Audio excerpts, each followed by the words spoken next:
नव्हतं. काढा बरं मागचं लिस्ट सगळ्या.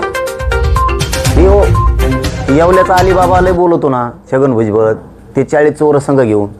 त्या अलिबाबाला म्हणा जरा मागचे एक 20 वर्षाची हिस्ट्री काढ बरं, 25-30 वर्षाची. तुम्ही ओबीसीच्या जागा घेऊन ओपन मधल्या घेतल्या का नाही? सोडा ओपन मधल्या जागा सगळ्या. तुम्हाला म्हणजे आम्ही तुमच्याबद्दल काही वाईट बोलत नाहीत, जाऊ द्या. ओबीसी तर खातेत, ओपन मध्ये 50% येऊन बी खातेत, तरी आमची तुमच्या लेकराविषयी नियत चांगलीच. आणि तुमची इतकी वाईट नियत. हे बघा तुम्ही तर किती विरोध कराकडे हो.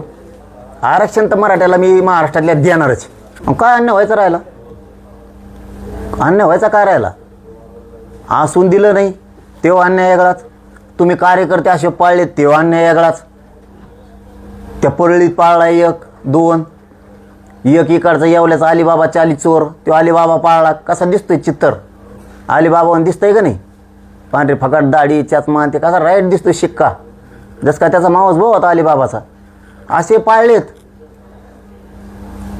आणि कोणचा मराठा सुखी ठेवलाय? ते परळीची लाभार्थी गँग, त्यांनी सगळे वंजारी बदनाम केले, सगळे ओबीसी बदनाम केले. ती गँग, त्या गँगने आता यांना बोलताय ना, त्या गँगीचे 2 नेते, 2 नेत्याला बोलताय ना म्हणून ते दुसरी कोण धरून आणलं एक, आणि त्याच्या तोंडातून यांची भाषा ओढून घेतय.